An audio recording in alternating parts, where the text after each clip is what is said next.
Hello and welcome to this Lane 4 webinar on leading through crisis. This webinar is presented by Adrian Moorhouse and Tom Smith. Adrian Moorhouse is an Olympic gold medalist and Tom Smith started his career as a prison psychologist where every day there was a crisis of some kind. Today we are facing a constantly shifting scenario as the coronavirus continues to impact us around the world. Some of the changes, however, will stay with us for some time. Controlling the controllables has always been the advice for dealing with pressure, but it's hard when there is so much turbulence and what might be controllable is always shifting. We join this webinar with Adrian sharing what he has implemented in his own business at Lane 4 and his own three-pronged approach. So nailing down early on a three-pronged strategy for me was really important. So Lane 4 really early on said, okay, there's a whole group of people really want to protect our employees, protect ourselves, protect our company. So protection was one prong. The second one was to defend ourselves, to defend revenue, to defend the business we've got out there with some of you guys, our clients. And how can we do something differently so that we all still get a great result at the end of it? And the third thing was to bounce back, was to bounce forward. How do we come out of this with new invention, new scenarios that we can offer and bring to the marketplace in a different way? So I think the intention was to create some controllables, and we think we cover in terms of protect ourselves and our people primarily, but then move forward with it. But that's not an easy thing to do when you talk about that. Today we're going to talk to you about some things, some stories, but also our experiences and hopefully tips and tricks to get you through this. Before I hand over to Tom, just a little bit more on the context. We often use an image of a trapeze artist when talking about psychological transitions or when people go through change. A number of you all know this and will know the work of William Bridges when he talks about letting go, endings and new beginnings. We've been forced to let go. I think this is quite interesting in change. There's something which is saying to us, you can no longer hold on to that bar. You have to fly. And the uncertainty and the paralysis that's coming with almost like the lack of safety net. A lot of us are looking around going, okay, where's the safety net? If I'm going to feel comfortable letting go, I need to know what's safe.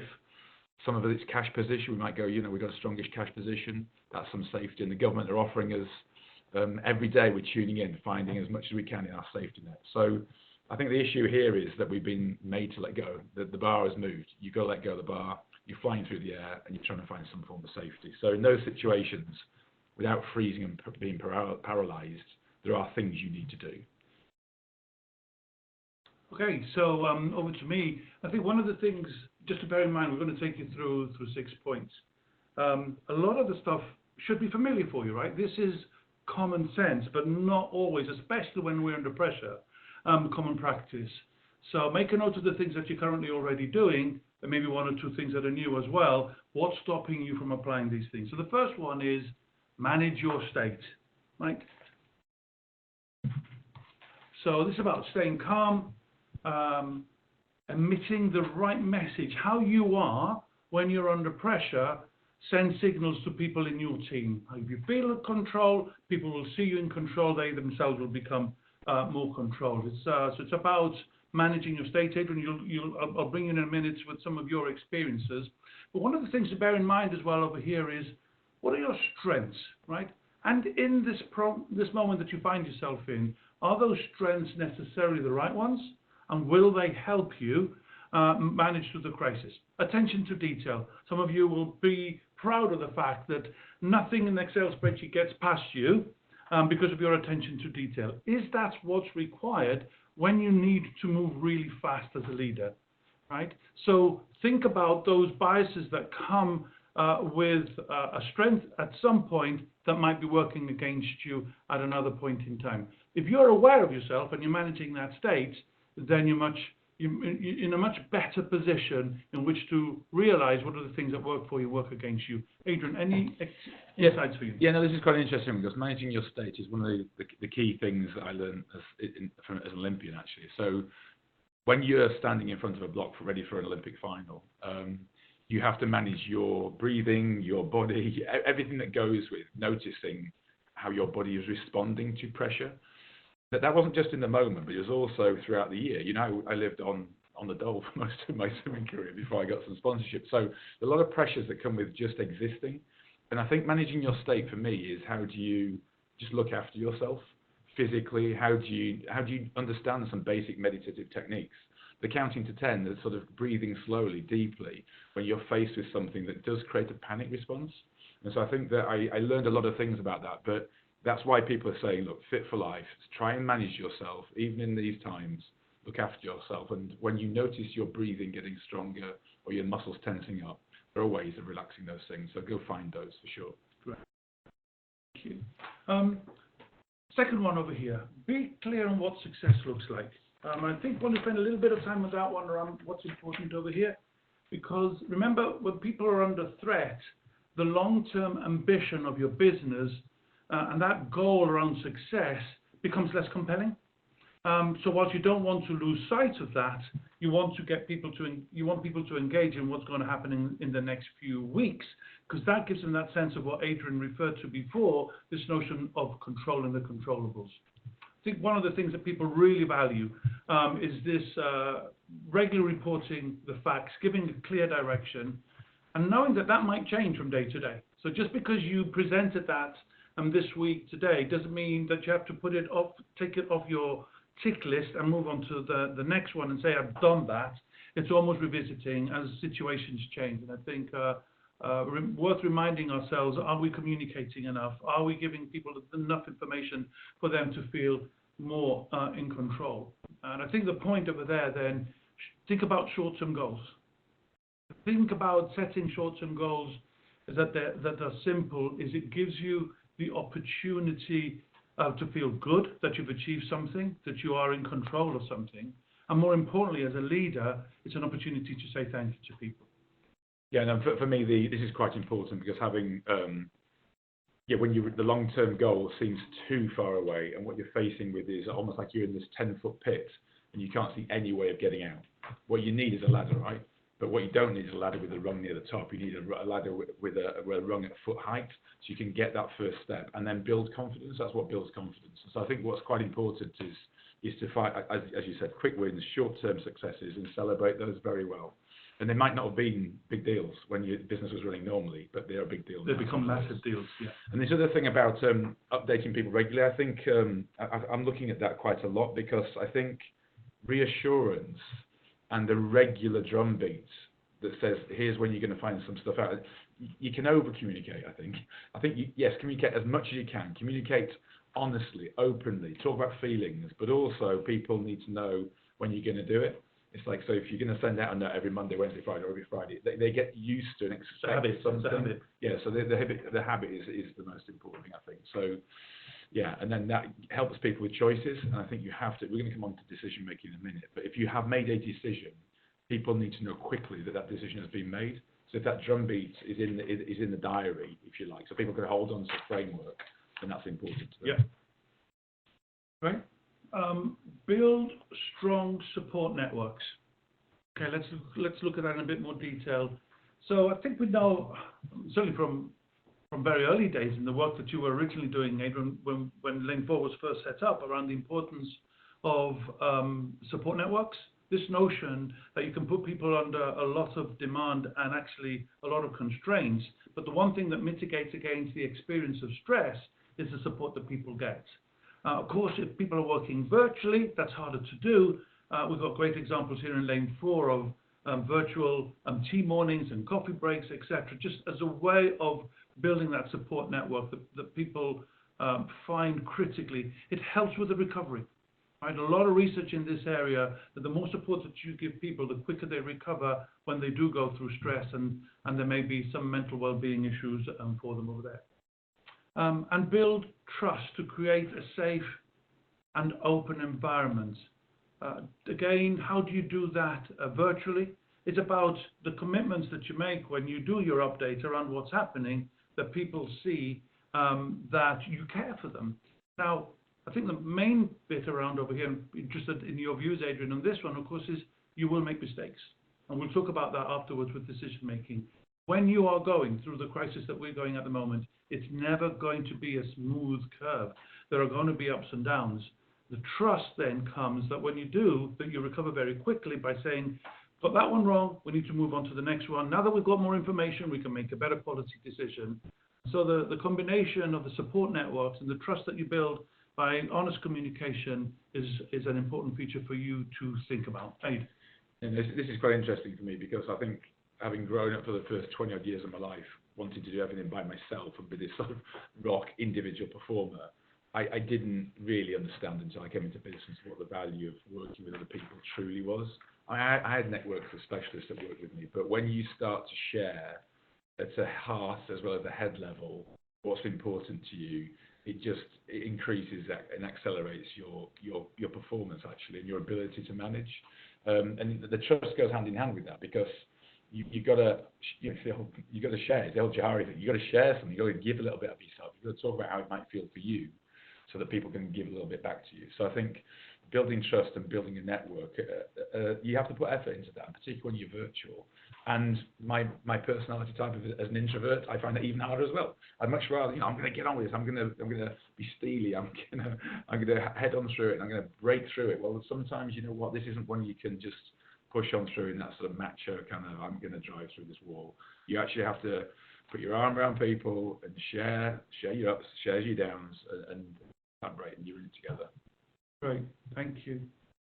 Be clear on roles and responsibilities and how many manuals and theses have been written on this one in particular, and how often when we're in the business as usual environment, we create racy charts and we contract on the importance of roles and responsibilities, and people might argue a little bit about what's mine and what's yours. During a crisis, this is critically important. So how you run your business day to day isn't necessarily the way that you would manage it in a crisis. And you need to think about how you set that up. Accountabilities need to be clear so that you can speed up the level of decision making that are made, and that you minimize the impacts of the mistakes that inevitably you will make along the way.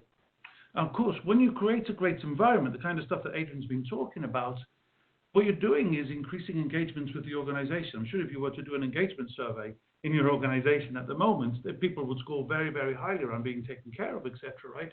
So everybody wants to get involved. So all of a sudden you get 140 emails when you probably only got 40 at one time, because everybody gets CC'd on this. And what that does is it slows the decision making. So be very clear about the roles and responsibilities, the channels of communication. You want to make people feel engaged, but you want to make sure that you're not paralyzing your decision making because everybody wants to get involved. So I'm sure you already set up a crisis action team of some sorts that's independent. Some of the people may be the same people, but you need to have a team looking after the business as far as it possibly can, and another one that's looking to manage the crisis. And it takes me back to my days as a prison psychologist, when I would get involved perhaps in an incident or a hostage situation. What we had going in the ops room was very different to what was happening in the running of the prison itself.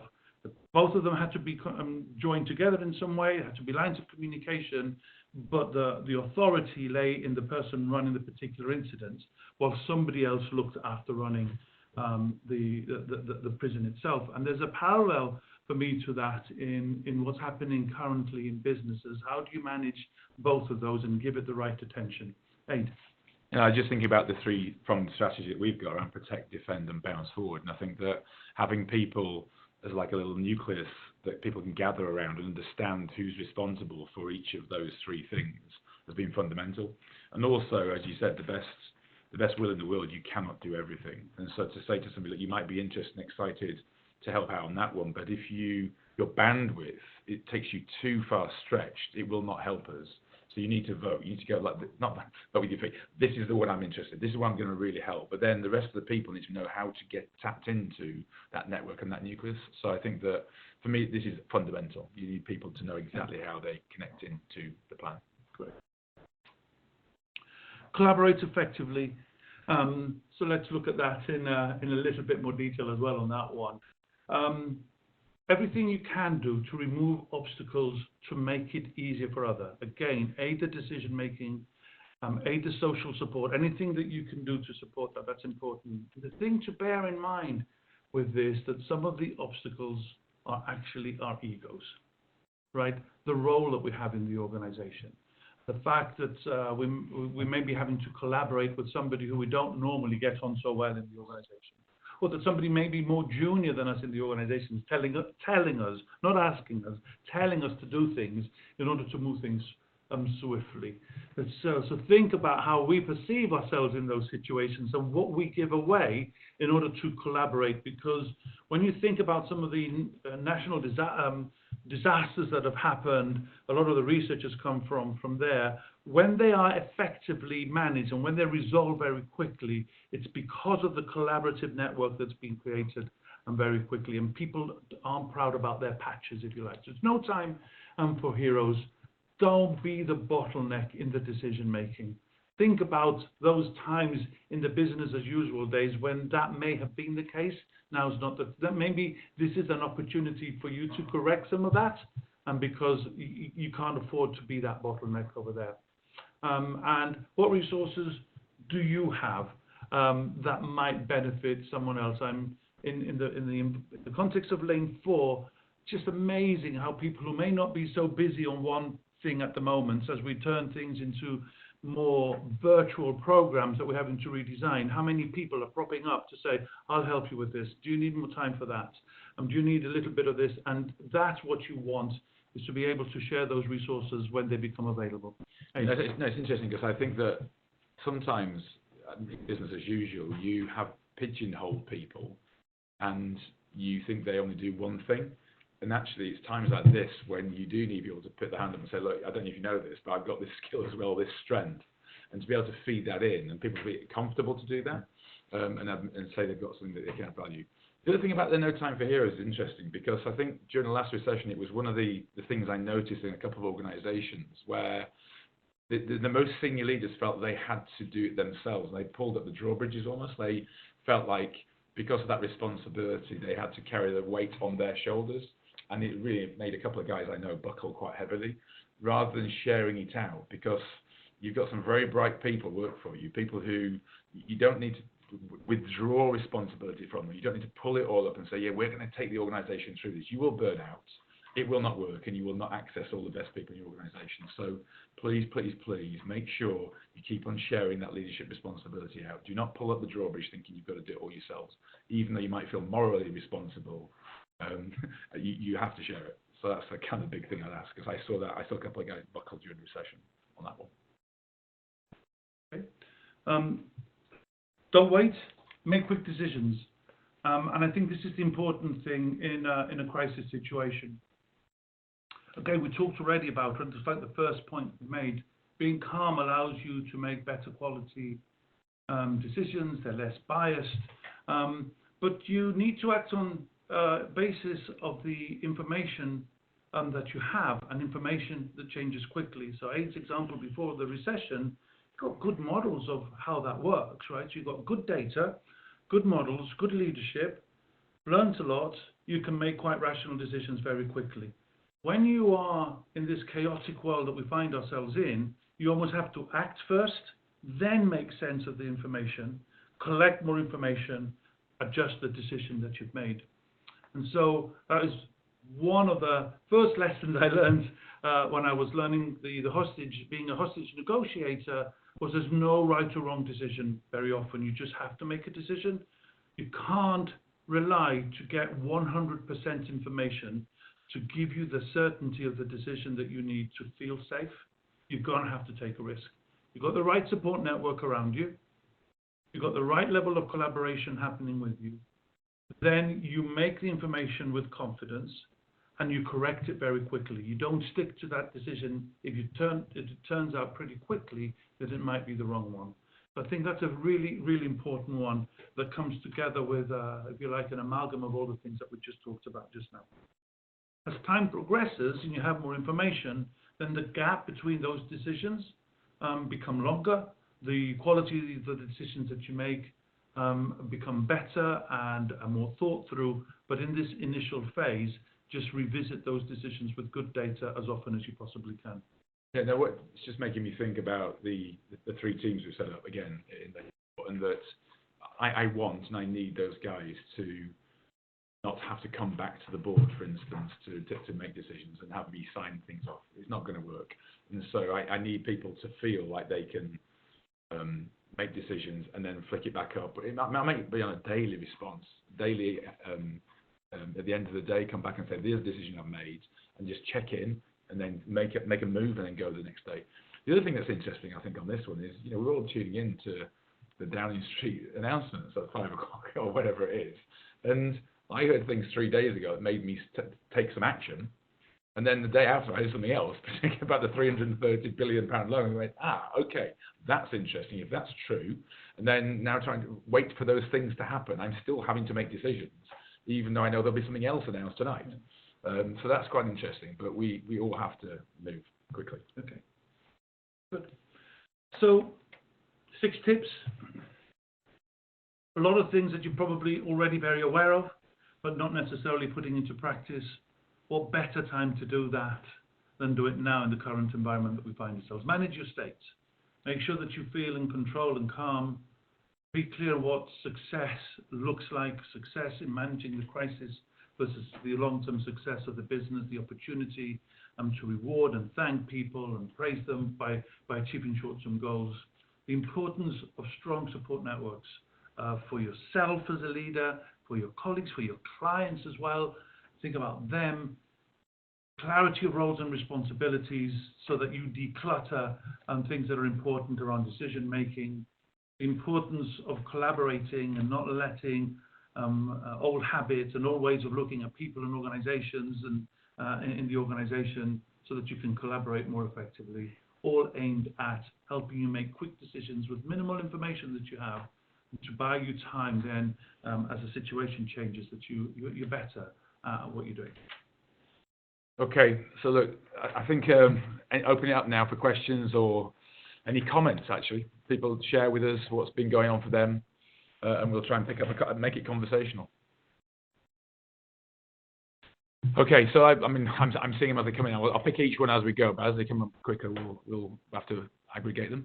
Have I correctly understood that the bottleneck means that teams still have responsibility for their own leadership? But I do think that is true. I think that you have to keep it out there, because if it works in the business during the business as usual, there's no reason why. If you're clear on what you need from them, then you should be able to trust their leadership. Imagine what it would feel like for you if you got that happen to you. So don't do it to your people. You're going to want to get stuck into something, so don't do that to your people. Yeah. Any additional suggestion for a long-term lasting crisis? I think once you develop this new way of working, then there's more stability in the decisions that you make. The gaps between the episodes that we're talking about become longer and longer, and then a new way of working starts to develop. Now, there's not that much research in what happens over long-term crises, but certainly if you think about it from life-changing events that people experience, that's what happens. A new normal starts to emerge. Biggest challenge, of course, is when you think about the importance of networks and social support, how do you translate that into a virtual world? How do you create that connection when for people that becomes an important thing? Like Adrian, I'm an introvert. I quite like working from home. It's when I'm most protective, but that's not what people working in my team need, and so we need to connect.